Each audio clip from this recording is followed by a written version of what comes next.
विकास बाल निकेतन senior secondary school सेटावली Nathawala के YouTube channel में आप सभी का स्वागत है। आज हम चर्चा करने जा रहे हैं सेकंड टॉपिक पे। फर्स्ट टॉपिक अपन पढ़ चुके हैं आवेश के बारे में। आवेश किसे कहते हैं, आवेश के प्रकार और आवेश के गुणधर्मों के बारे में अपन पहले टॉपिक में पढ़ चुके हैं। आज अपन सेकंड टॉपिक लेके आए हैं जिसका नाम है कूलाम का नियम, अर्थात अपन कूलाम के बारे में डिटेल से जानकारी लेंगे। तो स्टार्ट करते हैं अपन कूलाम का नियम। क्या कहा कूलाम ने, उसके बारे में जानकारी लेते हैं।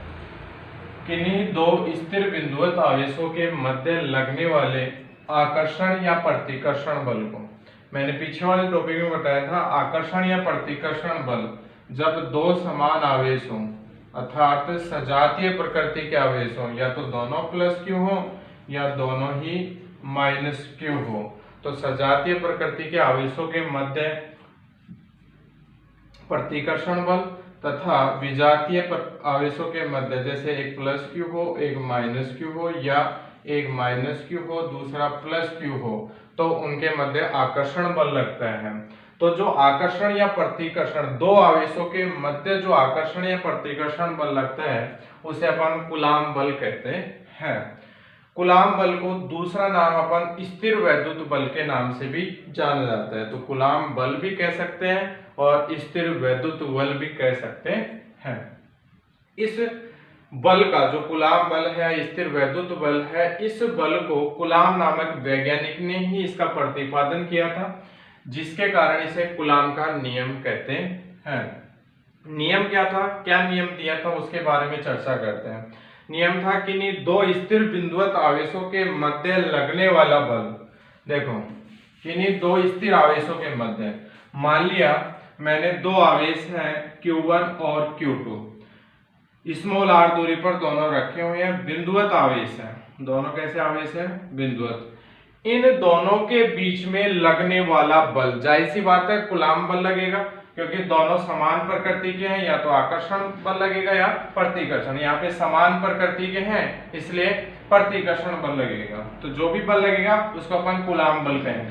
तो दोनों के बीच में लगने वाला कूलाम बल दोनों आवेशों के परिमाण के गुणनफल के समानुपाती, दोनों आवेश मतलब Q1 और Q2 के परिमाण, परिमाण का मतलब हो गया मापांक, के गुणनफल के समानुपाती, अर्थात दोनों का गुणनफल Q1 इंटू Q2 के समानुपाती। तो मैंने लिख दिया कि जो बल होगा F समानुपाती होगा Q1 Q2, इसका मतलब है परिमाण, मापांक, या अपन इसको ऐसे भी लिख सकते हैं F समानुपाती Q1 Q2। समीकरण नंबर इसको दे दी 1। इसके आगे नियम था, तथा इन दोनों आवेशों के बीच की दूरी, कितनी है इन दोनों आवेशों के बीच की दूरी, स्मॉल r के वर्ग के व्युत्क्रमानुपाती होता है, अर्थात अपन बोलेंगे कि F व्युत्क्रमानुपाती 1/r²। समीकरण नंबर 2। दोनों समीकरणों को अपन एक जगह लिखेंगे, समीकरण 1 व समीकरण 2 से दोनों को एक जगह लिखेंगे तो F ऐसे कैसे रहेगा, समानुपाती Q1 Q2, समानुपाती में तो ऊपर और व्युत्क्रमानुपाती वाली चीज नीचे आ जाएगी, तो Q1 Q2 समानुपाती था तो ऊपर, r² दूरी के वर्ग के व्युत्क्रमानुपाती वो आ जाएगा नीचे। आप सबको पता है जब समानुपाती चिन्ह को हटाते हैं तो एक कांस्टेंट राशि आती है, तो F समानुपाती को हटाते हैं तो बराबर, और अपन एक कांस्टेंट राशि लिया है, नियतांक लिया है यहाँ पे K, तो F बराबर K Q1 Q2 upon r²। बल है, बल की इकाई सब जानते हैं न्यूटन होती है, ठीक है। ये किसका मान आ गया, कूलाम बल का मान आ गया। कूलाम बल का सूत्र आ गया F बराबर K Q1 Q2 upon r², जहां नीचे लिखा है K एक नियतांक है, समानुपाती चिन्ह को हटाया था तो कांस्टेंट राशि आई थी, जिसे अपन कहते हैं कूलाम नियतांक, या इसका दूसरा नाम है स्थिर विद्युत नियतांक भी कहते हैं। अब K का मान कहाँ डिपेंड करता है, कैसे कैसे निकाला जा सकता है, उसके बारे में अपन अब आगे चर्चा करें। यहां तक का आपका कूलाम का सूत्र आ गया, कूलाम बल का। K का मान ध्यान रखना, मापन की पद्धति वह दोनों आवेशों के मध्य माध्यम पर निर्भर करता है। मापन की पद्धति और दोनों आवेशों के मध्य माध्यम, माध्यम का मतलब हो गया हवा या निर्वात है, या हवा या निर्वात के अलावा और कोई माध्यम है, तो उन दोनों पर क्या करता है, ये निर्भर करता है। तो अपन उन दोनों को डिटेल से पढ़ेंगे। सबसे पहले अपन पढ़ेंगे एसआई पद्धति में हवा या निर्वात के लिए। तो देखो, तो ध्यान रखना, एसआई पद्धति में हवा या निर्वात के लिए, एसआई पद्धति सब जानते हैं जिसमें अपन मात्रा कैसे लेते हैं, एमकेएस पद्धति वाले। तो वहां पे हवा या निर्वात के लिए K बराबर होता है 1/4 पाई एप्सिलॉन नॉट। ये चिन्ह है एप्सिलॉन नॉट का, 1/4 pi epsilon nought. Epsilon not बोलते हैं इस चिन्ह को, या इसका दूसरा नाम है हवा या निर्वात की विद्युतशीलता। हवा या निर्वात माध्यम में निकाल रहे हैं, तो हवा या निर्वात इसको बोलेंगे कि विद्युतशीलता, उसको अपन किससे व्यक्त करेंगे, एप्सिलॉन नॉट से। इसका मान फिक्स होता है 8.85 इंटू 10⁻⁻12। मात्रक हो जाएगा इसका ये वाला, कूलाम स्क्वायर बटे न्यूटन इंटू मीटर स्क्वायर। कैसे निकाले बताते हैं। K के बारे में वापस चर्चा करते हैं। K बराबर अपने पास आया हवा या निर्वात के लिए 1/4 पाई एप्सिलॉन नॉट। इसका मान होता है 9 into 10⁹ newton into metre square पर कूलाम स्क्वायर। इसका मात्रक भी कैसे है देखो ध्यान से। अपना सूत्र था कूलाम बल का F बराबर K Q1 Q2 upon R square. अपने को मात्रक निकालना है K का, तो K को एक तरफ बाकी को एक तरफ, तो K बराबर हो जाएगा F इंटू R स्क्वायर बटे Q1 इंटू Q2। K बराबर F है बल, बल का मात्रक होता है न्यूटन, इंटू R है दूरी, दूरी को अपन मीटर में, स्क्वायर है तो स्क्वायर, बटे आवेश, Q1 Q2 आवेश है, आवेश का मात्रक होता है कूलाम, 2 है Q1 Q2, तो कूलाम स्क्वायर। इस प्रकार से K का मात्रक आ गया न्यूटन इंटू मीटर स्क्वायर पर कूलाम स्क्वायर। एप्सिलॉन नॉट का मान याद रखना आपको 8.85 इंटू 10⁻⁻12। इसका मात्रक कैसे है, तो जो K का मात्रक था, तो K और एप्सिलॉन नॉट में संबंध है व्युत्क्रमानुपाती का, तो जो K का मात्रक होगा उसका उल्टा किसका हो जाएगा, एप्सिलॉन नॉट का। तो हो जाएगा कूलाम स्क्वायर बटे newton into metre square, just इसका उल्टा हो जाएगा। ये हो गया हवा या निर्वात के लिए। अब हवा या निर्वात के अलावा और किसी माध्यम की बात करें, तो सबसे पहले हवा या निर्वात के लिए कूलाम बल का सूत्र हो जाएगा, समीकरण में यहाँ पे रख देंगे K का मान। K का मान कितना रखेंगे, 1/4 पाई एप्सिलॉन नॉट। तो F बराबर हो जाएगा 1/4 पाई एप्सिलॉन नॉट, K की जगह रख दिया Q1 Q2 upon R square. ये आ गया कूलाम बल, आ गया हवा या निर्वात के लिए। सेकंड अपन बात करते हैं एसआई पद्धति में माध्यम के लिए। एसआई पद्धति में माध्यम के लिए तो क्या चेंजिंग होगा, तो सबसे पहले अपन देखेंगे K का मान। तो K की डिस्कस कर रहे हैं, K के लिए अपन, तो K का मान क्या इफेक्ट करेगा देखो। माध्यम के लिए ध्यान रखना K बराबर 1/4 पाई केवल एप्सिलॉन आएगा, हवा या निर्वात के लिए एप्सिलॉन नॉट, और माध्यम के लिए केवल यहाँ पे क्या आएगा, एप्सिलॉन।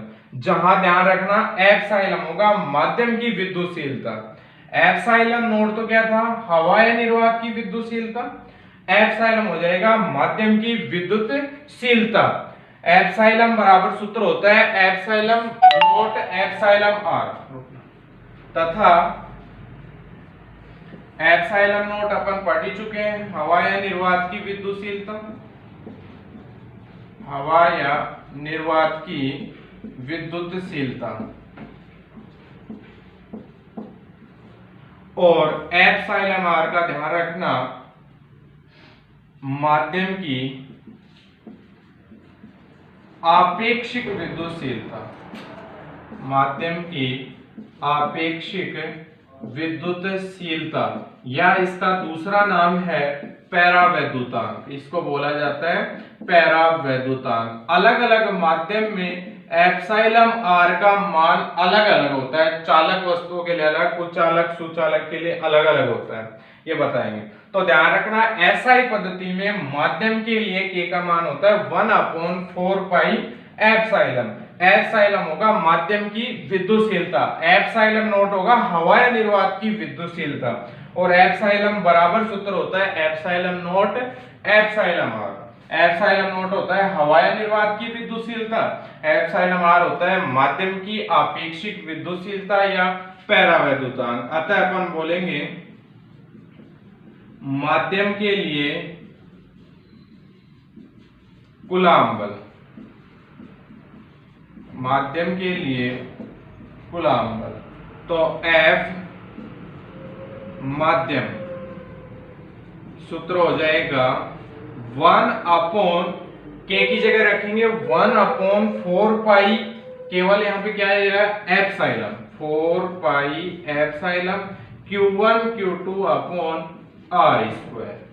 या तो ये लिख सकते हैं या इसको थोड़ा सा चेंजिंग करके अपन ये भी लिख सकते हैं, F माध्यम बराबर हो जाएगा 1/4 पाई एप्सिलॉन का सूत्र मैंने बताया क्या होता है epsilon not into epsilon R और Q1 Q2 अपॉन R², ये बोल सकते हैं। इसको दे दी समीकरण नंबर 4। यहां तक दोनों माध्यमों की बात हो गई। कौन कौन से माध्यम की? एक तो हो गई एसआई पद्धति में हवा या निर्वात के लिए, और दूसरा हो गया एसआई पद्धति में माध्यम के लिए। समीकरण 3 दे दिया, इसको दे दिया समीकरण 4। दोनों समीकरणों की अपन तुलना करते हैं। तो समीकरण 3 व समीकरण 4 से तुलना कैसे करेंगे? LHS को LHS से, RHS की RHS से। तो समीकरण 3 में समीकरण 4 का भाग देने पर ऐसे कर लेंगे तुलना। तो भाग दो तो F हवा या निर्वात बटे F माध्यम बराबर RHS में RHS, तो कितना है 1/4 pi epsilon not Q1 Q2 upon R² बटे इसका मान है 1/4 pi epsilon nought epsilon R Q1 Q2 upon R²। ये इससे कट गया, 4 पाई से 4 पाई कट गया, एप्सिलॉन नॉट से एप्सिलॉन नॉट कट जाएगा, तो यहाँ पे नीचे बचा है एप्सिलॉन R। तो सूत्र आ गया F हवा या निर्वात बटे F माध्यम बराबर आ जाएगा, बटे में है एप्सिलॉन R तो ऊपर चला जाएगा तो बराबर आ जाएगा एप्सिलॉन R। दोनों में संबंध आ गया। या अपन ये भी लिख सकते हैं F माध्यम बराबर क्या हो जाएगा, F माध्यम का मान निकालेंगे, F माध्यम का मान निकालेंगे तो क्या हो जाएगा बताओ? तो F हवा या निर्वात बटे एप्सिलॉन R, ये भी लिख सकते हैं। तो अपन उपरोक्त से कह सकते हैं कि माध्यम में कूलाम बल का मान हवा या निर्वात में कूलाम बल का 1/एप्सिलॉन R गुना होता है। अतः हम कह सकते हैं माध्यम में कूलाम बल का मान हवा या निर्वात में कूलाम बल का 1/एप्सिलॉन R गुना होता है। अब इसके आगे थोड़ा सा आगे बढ़ते हैं,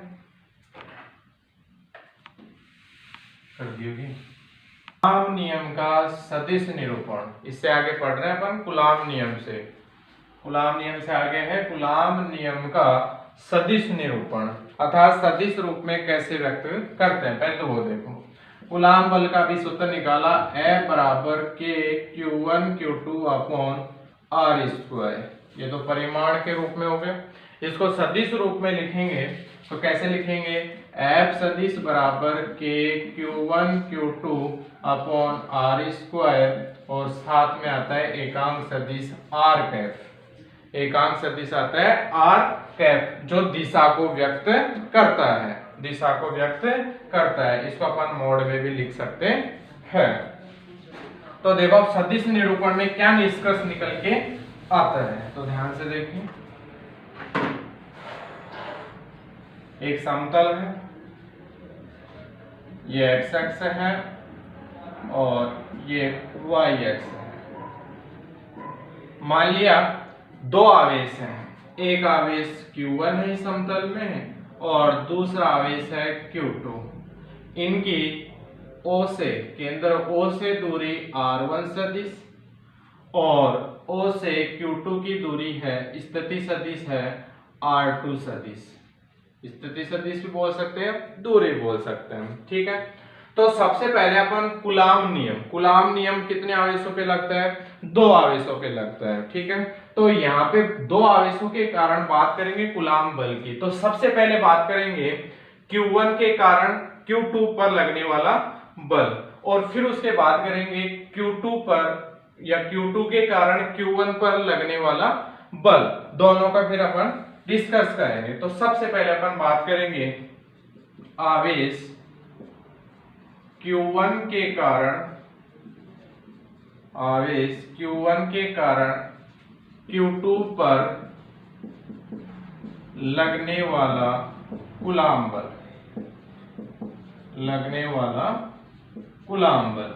कूलाम बल का सूत्र होता है F सदिश, सदिश रूप में व्यक्त करेंगे, ध्यान रखना, क्योंकि सदिश निरूपण पढ़ रहे हैं अपन, ठीक है।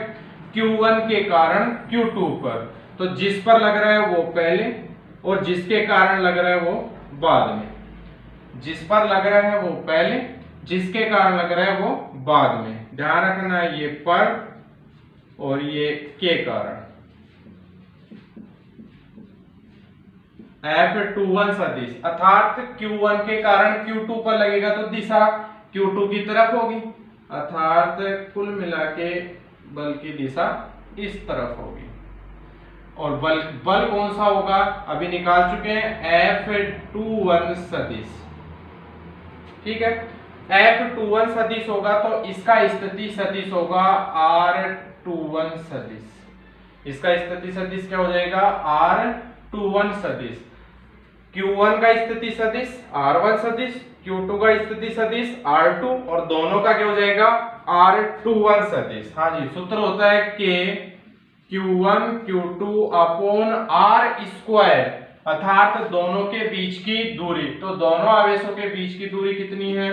R21 सदिश का मापांक का स्क्वायर R स्क्वायर, और साथ में R कैफ एकांक सदिश, तो R21 कैफ। इसको दे दी समीकरण नंबर 1।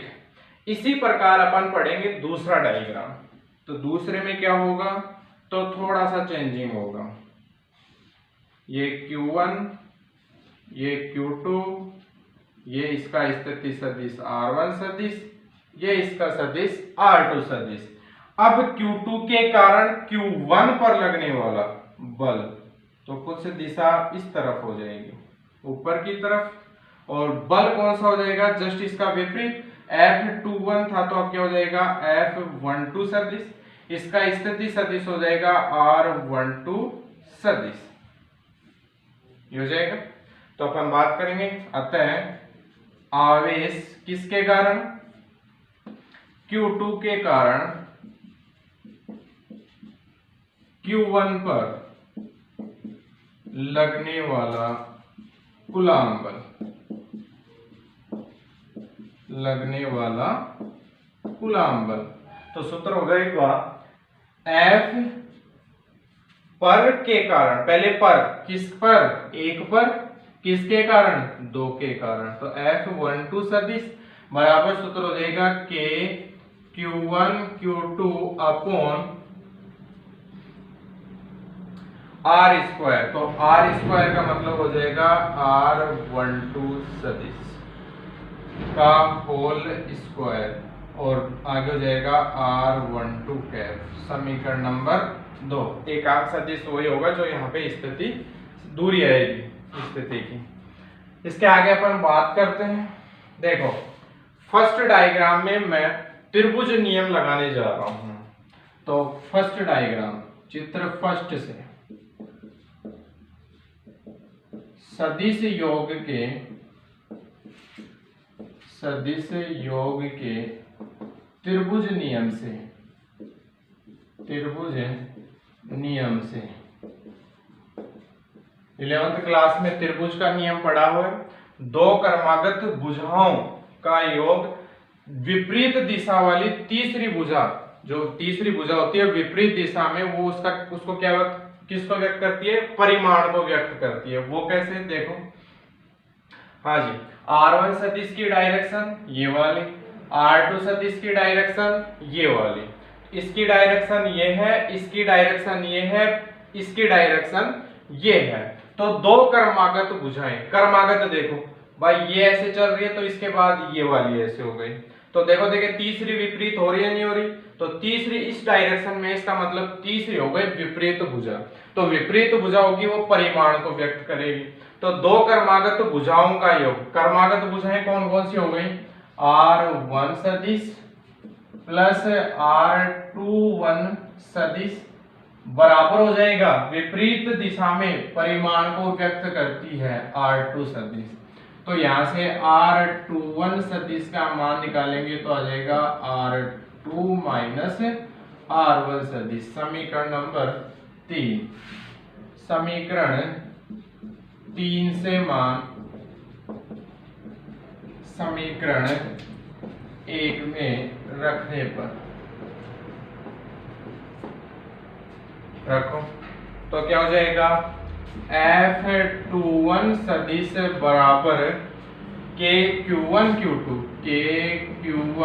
q2 बटे मान रखेंगे r2 माइनस r1 का होल स्क्वायर और साथ में आ जाएगा r21 कैफ। समीकरण नंबर 4। इसी प्रकार चित्र 2 से उसमें भी अपन क्या लगाएंगे? सदिश योग के त्रिभुज नियम से।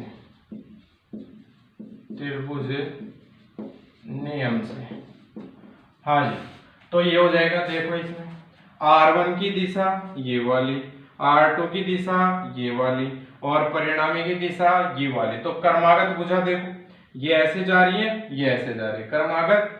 तो ये वाली भुजा इसके क्या हो गई? विपरीत। ये ऐसे, ये यूं जा रही है तो विपरीत हो गई। तो परिमाण को कौन व्यक्त करेगी? r1। तो दो क्रमागत भुजाएं हो गई r2 प्लस r12 सदिश बराबर r1 सदिश। तो r12 सदिश का मान आ गया r1 सदिश माइनस r2 सदिश। समीकरण नंबर 5। समीकरण 5 से मान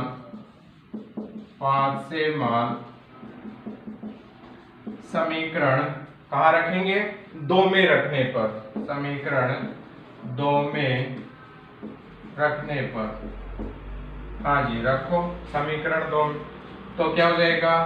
f12 सदिश बराबर kq1 q2 upon r1 minus r2 सदिश का स्क्वायर और r12 कैप। समीकरण नंबर 6। अब इसके आगे बात करेंगे। देखो, r21 सदिश है वो तो इस दिशा में है, r12 सदिश है वो इस दिशा में। तो देखा जाए तो r21 कैफ और r1 कैफ एकांक सदिश होता है। ये दिशा को व्यक्त करते हैं। तो दिशा इनकी देखी जाए तो इसकी दिशा इस तरफ है और इसकी दिशा इस तरफ, मतलब दोनों किस डायरेक्शन में? विपरीत डायरेक्शन में। तो अपन लिख सकते हैं एकांक सदिश परिमाण में समान व दिशा में विपरीत है।